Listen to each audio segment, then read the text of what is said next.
Hello friends, आज की इस वीडियो में हम करेंगे क्लास 11th की व्यष्टि अर्थशास्त्र का चैप्टर नंबर 3 जिसका नाम है मांग। इस बुक के बाकी पार्ट्स हमारे चैनल पे अपलोडेड है। अगर आपने नहीं देखे हैं तो आप जा कर के देख सकते हैं। और वीडियो के एंड में अगर आपके लिए वीडियो थोड़ा भी हेल्पफुल रहे तो please do like and subscribe our channel. चलिए स्टार्ट करते हैं। देखिए, सबसे पहले है मांग क्या है। देखो, चैप्टर का नाम ही है इसका डिमांड, यानी कि मांग, कि आखिरकार मांग होती क्या है, ठीक है, और मांग क्यों होती है किसी वस्तु की और कैसे होती है किसी वस्तु की मांग, ठीक है। तो सबसे पहले हम इसमें यही समझेंगे कि मांग होती क्या है। देखिए, मांग क्या होती है। मांग एक वस्तु की वह मात्रा है जिसे एक उपभोक्ता एक निश्चित समयावधि में प्रत्येक संभव कीमत पर खरीदने को इच्छुक और समर्थ है, ठीक है।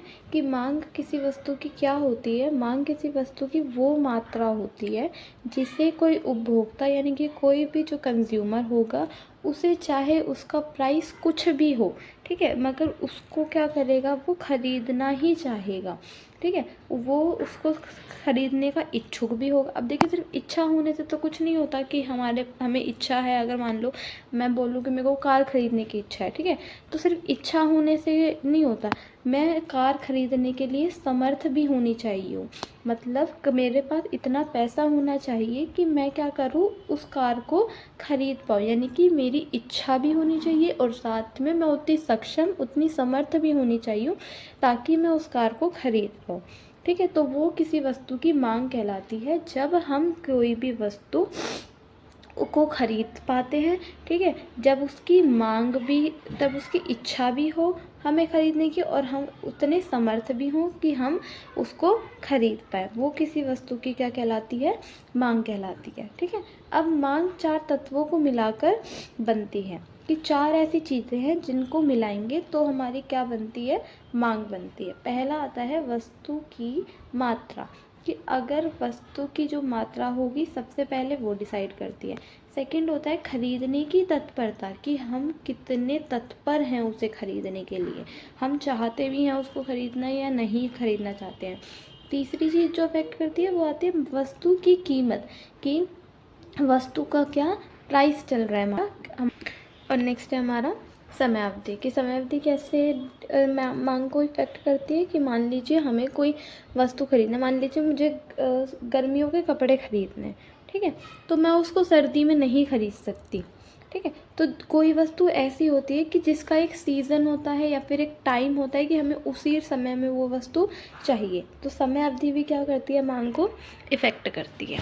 नेक्स्ट देखते हैं नेक्स्ट है, देखिए, मांग के निर्धारक तत्व, कि ऐसे क्या क्या चीज़ें हैं जो किसी वस्तु की मांग को क्या करती हैं, निर्धारित करती हैं, यानी कि ऐसी क्या क्या चीज़ें हैं जो मांग को इफ़ेक्ट करती हैं किसी भी वस्तु की, ठीक है। तो देखिए, सबसे पहला आता है इसमें हमारा DX। DX का मतलब क्या है, ये फंक्शन होता है हमारा मांग का। DX मतलब डिमांड ऑफ X, यानी कि कोई भी वस्तु है जो X है उसकी मांग को क्या क्या प्रभावित करेगा, वो होती है सबसे पहले फंक्शन होता है इसका एक, जिसमें आता है सबसे पहले PX, फिर आता है हमारा M, फिर आता है हमारा T, फिर आता है हमारा PL, फिर आता है T और फिर आता है PR। अब देखिए, एक एक का हम इसमें नाम समझेंगे क्या है। DX, देखिए DX होता है इसमें वस्तु X की मांग, ठीक है, कि वस्तु X की कितनी मांग हो रही है वो होगा हमारा क्या, DX।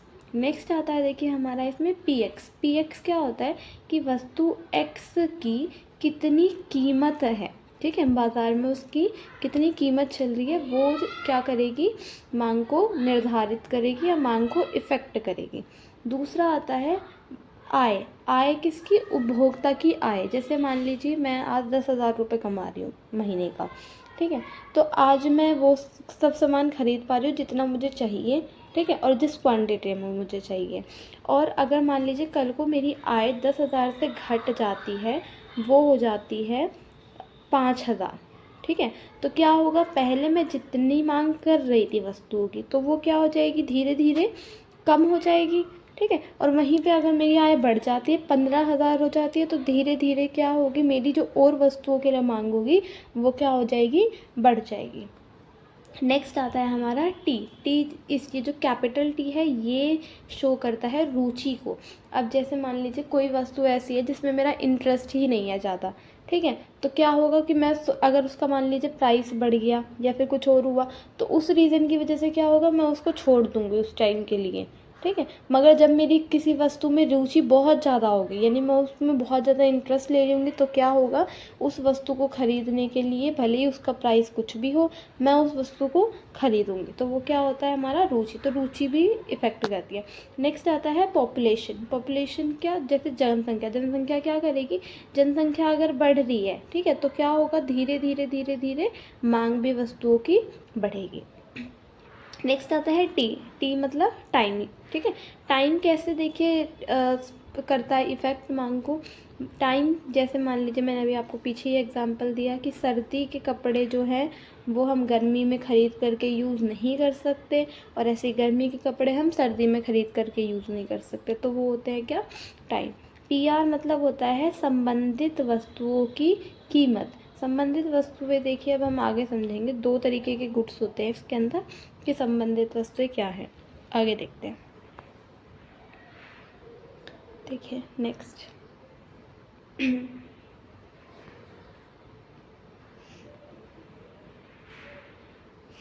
देखिए संबंधित वस्तुएं। संबंधित वस्तुएं क्या है, संबंधित वस्तुएं 2 तरीके की वस्तुएं होती हैं, ठीक है। 2 तरीके की वस्तुएं होती हैं। इसमें पहली होती है प्रतिस्थापक वस्तुएं। देखिए प्रतिस्थापक वस्तुएं कौन सी होती हैं, यह वे वस्तुएं होती हैं जिनका बाजार में स्थानापन्न उपलब्ध होता है, या यह वह वस्तुएं होती हैं जिनकी जगह दूसरी वस्तुओं का उपयोग किया जा सकता है, जैसे चाय और कॉफ़ी। देखिए प्रतिस्थापक वस्तुएं वो वस्तुएं होती हैं जिनका हम एक के बदले दूसरे का यूज़ आसानी से कर पाते हैं, जैसे कि चाय और कॉफ़ी, ठीक है। मान लीजिए चाय का जो प्राइस है वो क्या हुआ, बढ़ गया, तो क्या करेंगे लोग, चाय को छोड़ करके किसकी ओर बढ़ेंगे, कॉफ़ी की ओर बढ़ेंगे, क्योंकि चाय की जगह कॉफ़ी भी कुछ लोग पी लिया करते हैं। तो इसलिए चाय और कॉफ़ी ये दोनों क्या हैं, संबंधित वस्तुएं हैं, जिसमें संबंधित वस्तु में कौन सी वस्तुएं, ये प्रतिस्थापक वस्तुएं कहलाएंगी कि हम चाय की जगह किसका यूज़ कर लेंगे, फिर कॉफ़ी का यूज़ कर लेंगे, ठीक है। यानी एक के बदले में जिसका दूसरा यूज़ किया जा सकता है उसको बोला जाता है प्रतिस्थापक वस्तुएं। देखिए इन वस्तुओं के बीच सीधा संबंध या सकारात्मक संबंध पाया जाता है कि इन दोनों के बीच में कैसा रिलेशन देखा जाता है, पॉजिटिव या फिर सकारात्मक संबंध देखा जाता है। यहाँ पर हम समझेंगे कि कैसे पॉजिटिव रिलेशन होता है दोनों के बीच में। जैसे देखिए यदि चाय की कीमत बढ़ती है तो लोग कॉफ़ी की ओर स्थापित होते हैं, ठीक है। कि चाय का प्राइस जो हुआ, देखिए अब नीचे इसमें समझिए, price of T, P of T मतलब प्राइस ऑफ टी बढ़ा तो डिमांड ऑफ टी क्या हो गई, कम हो गई। दिख रहा होगा आपको यहाँ पे, प्राइस ऑफ टी बढ़ गया जिसकी वजह से क्या हुआ, डिमांड ऑफ टी क्या हो गई, कम हो गई। अब देखिए मगर प्राइस ऑफ कॉफ़ी क्या था, कांस्टेंट था। प्राइस ऑफ कॉफ़ी में कोई चेंज नहीं आया है, प्राइस पहले भी जितना था अभी भी उतना ही है, मगर क्योंकि जो टी था इसका प्राइस बढ़ गया, तो जो लोग टी को यूज़ कर रहे थे वो अब किसको यूज़ करना चालू कर देंगे, कॉफ़ी को यूज़ करना चालू कर देंगे। तो उसकी वजह से ऑटोमेटिकली जो डी की यानी कि कॉफ़ी की जो डिमांड है वो क्या हो जाएगी, इंक्रीज़ हो जाएगी। तो इसके अकॉर्डिंग आप देख सकते हैं कि प्राइस ऑफ टी और जो डिमांड ऑफ टी था इन दोनों के बीच में कैसा रिलेशन आया, पॉजिटिव, कि अगर प्राइस ऑफ टी बढ़ जाएगा तो डिमांड ऑफ कॉफ़ी क्या हो जाएगी, बढ़ जाएगी। और वहीं पे अगर मान लीजिए इसका उल्टा ले लीजिए आप, प्राइस ऑफ टी अगर घट जाएगा तो डिमांड ऑफ कॉफ़ी क्या होगी, डिक्रीज़ हो जाएगी। इसी को बोला जाता है सकारात्मक संबंध, ठीक है। अगर आपको नहीं समझ आया तो आप कमेंट सेक्शन में पूछ सकते हैं, ठीक है। नेक्स्ट देखते हैं, नेक्स्ट इसमें क्या है। नेक्स्ट देखिए, नेक्स्ट है इसमें पूरक वस्तुएं। संबंधित वस्तुएं मैंने आपको बताया 2 तरीके की वस्तुएं होती है संबंधित वस्तुएं। पहला होता है हमारा कौन सी, प्रतिस्थापन वस्तुएं, और दूसरी पूरक वस्तुएं। अब देखिए पूरक वस्तुएं क्या होती है। पूरक वस्तुएं यह वे वस्तुएं होती हैं जिनका उपयोग किसी विशेष आवश्यकता की संतुष्टि के लिए एक साथ किया जाता है, या जिनका प्रयोग दूसरी वस्तु के बिना नहीं किया जा सकता, जैसे सुई और धागा, कार और पेट्रोल। देखिए ये कौन सी वस्तुएं होती हैं, ये वो वस्तुएं होती है जिनका यूज़ हम एक के बिना दूसरे का नहीं कर सकते, जैसे कि सुई और धागा, ठीक है, कार और पेट्रोल, यानी कि जिनका कोई स्थानापन्न ही नहीं है, जिनको हम अल्टरनेटिव यूज़ नहीं कर सकते, ठीक है।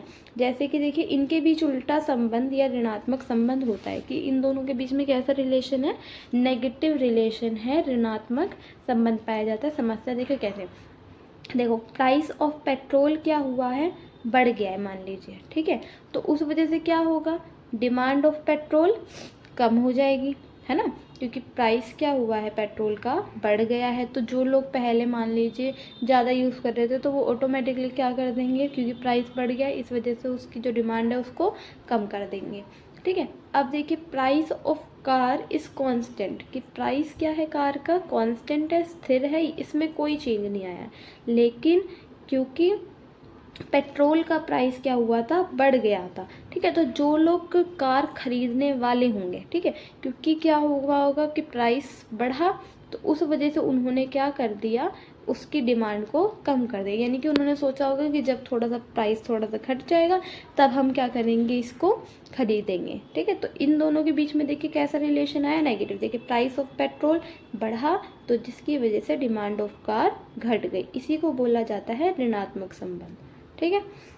नेक्स्ट देखते हैं अब हम अपना, नेक्स्ट है हमारा मांग का नियम। सबसे इम्पॉर्टेंट चैप्टर में मांग ही है हमारा, ठीक है। तो देखिए मांग का नियम क्या है, इसकी परिभाषा पढ़ते हैं पहले हम। अन्य बातें समान रहने पर, आप 1 मिनट के लिए अन्य बातें भूल जाइए, मैं अभी आपको नीचे समझाऊंगी अन्य बातें क्या होती हैं। रहने पर जब किसी वस्तु की कीमत में गिरावट आती है तो उस वस्तु की मांगी गई मात्रा में बढ़ोतरी होती है, और यदि वस्तु की कीमत में बढ़ोतरी होती है तो मांगी गई मात्रा में गिरावट आती है। इसी को मांग का नियम कहते हैं। देखिए मांग का नियम क्या होता है हमारा, कि जब अन्य बातें समान रहने पर, अन्य बातें देखिए क्या है, इसे बोलते हैं सिट्रस पैरिबस। क्या बोलते हैं इसको, सिट्रस पैरिबस।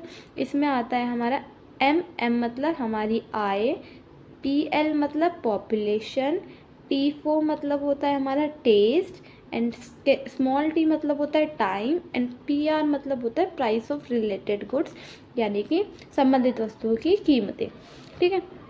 तो इन सब के क्या रहने पर, कांस्टेंट रहने पर, इन सब के स्थिर रहने पर, ठीक है, कि इनमें कोई भी चेंज नहीं होगा, ठीक है।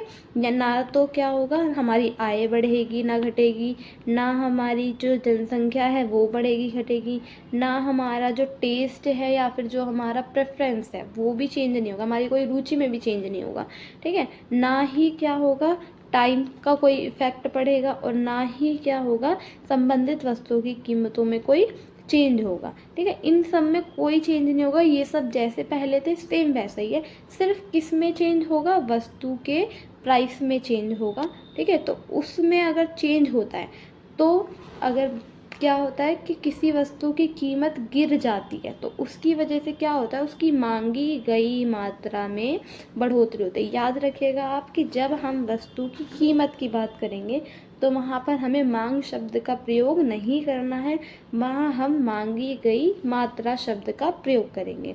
मांग शब्द का हम प्रयोग कब करेंगे, जब हम अन्य बातों के बारे में बात करेंगे, ठीक है। कि मान लीजिए मेरा जो आय है उसमें चेंज हो गया, ठीक है, तो मेरी जो मांग होगी वो बढ़ेगी, ठीक है। मान लीजिए मेरी आय बढ़ गई तो मेरी जो मांग होगी वो बढ़ जाएगी। अगर मेरी आय घट गई तो मेरी जो मांग होगी वो घट जाएगी। तो याद रखिएगा जब अन्य बातों की हम बात करेंगे तो हम बोलेंगे मांग, ठीक है। और जब हम बात करेंगे कीमत के बिहाफ पे तो हमें वर्ड यूज़ करना है मांगी गई मात्रा, ठीक है।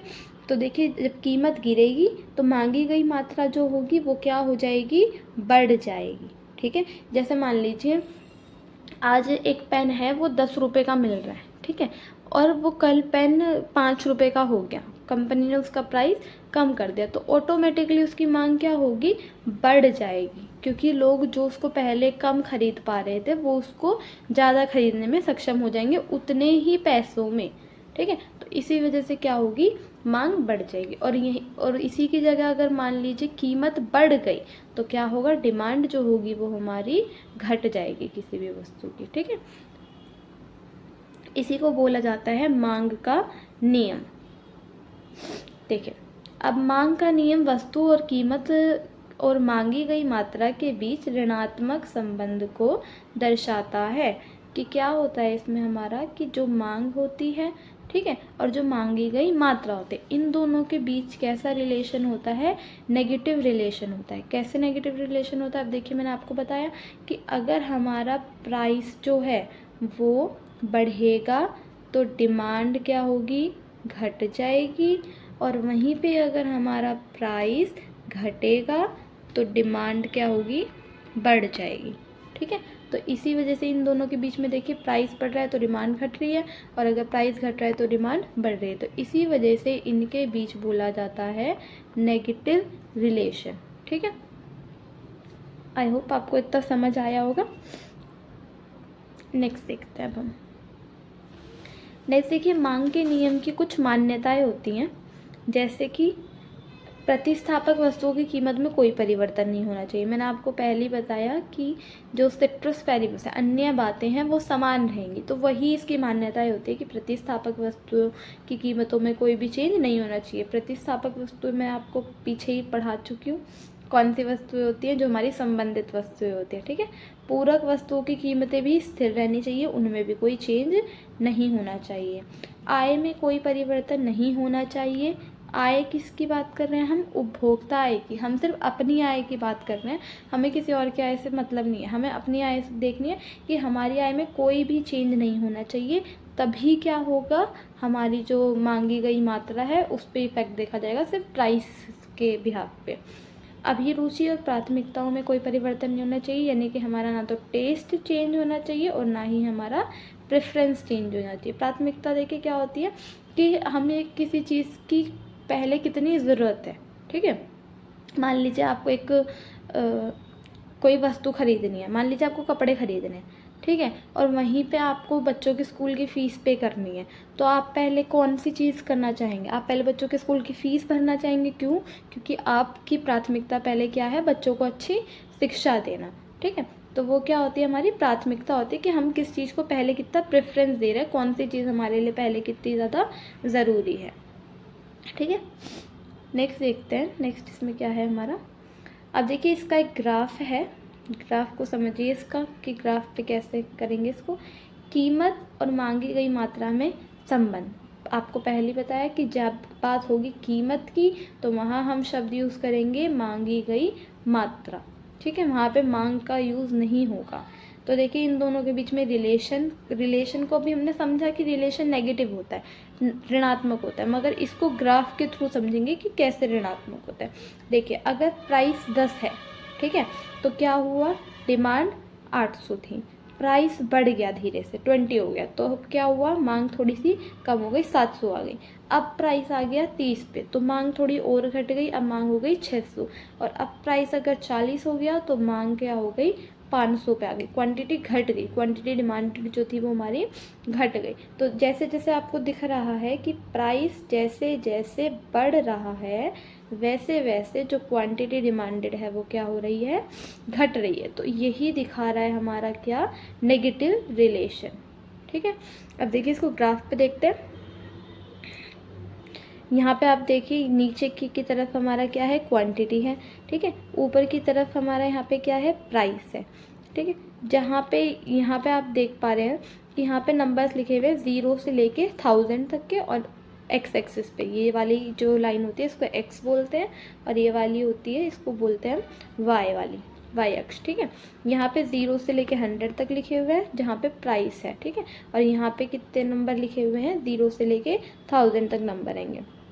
अब इसमें आप देखिए कि जब हमारी जो इनकम जो प्राइस था वो कितना हो गया हमारा, 20 हो गया, तो हमारी जो डिमांड थी वो कितनी हो गई, घट करके 700 पे पहुंच गई। जब प्राइस 30 हुआ तो यहाँ पे डिमांड किस पे पहुंच गई हमारी, 600 पे, और जब डिमांड क्या हुई 40 पे, सॉरी प्राइस जो था 40 पे पहुंचा, तो तब हमारी जो क्वांटिटी डिमांडेड थी वो कितनी आ गई, 500 पे आ गई। ठीक है, तो इसी वजह से देखिए अब आप ऊपर ऊपर देखते जाइएगा, 50 जब हमारा प्राइस हुआ तो क्वांटिटी और घट गई, 60 था तो और घट गई, 50 था तो और 70 था तो और घट गई, 80 था तो और घट गई, और 90 था तो कुछ डिमांड जो हो गई वो हमारी 0 पर आ गई है। ठीक है, अब आप यहाँ पे देखिए, जहाँ पे प्राइस 0 है वहाँ पे देखिए क्वांटिटी कितनी है, 1000 पर पहुँची हुई है। क्यों ऐसा हुआ है? क्योंकि वस्तु क्या मिल रही थी, मुफ्त में मिल रही थी। यहाँ पे वस्तु क्या थी, फ्री ऑफ कॉस्ट मिल रही थी यहाँ पर। ठीक है, तो आप देख पा रहे जैसे जैसे प्राइस जो है वो बढ़ रहा है वैसे वैसे मांग जो है वो क्या हो रही है, घटती जा रही है। ठीक है, तो यही होता है कीमत और मांगी गई मात्रा के बीच में संबंध। बस इस चैप्टर के लिए, इस पार्ट के लिए इतना ही। और नेक्स्ट वीडियो में हम इसके जो आगे का बचा हुआ पार्ट है वो हम करेंगे कवर। अगर वीडियो आपके लिए हेल्पफुल रहा हो तो do like and comment and subscribe our channel. अगर आपको कोई डाउट भी हो तो आप कमेंट सेक्शन में पूछ सकते हैं। Thank you.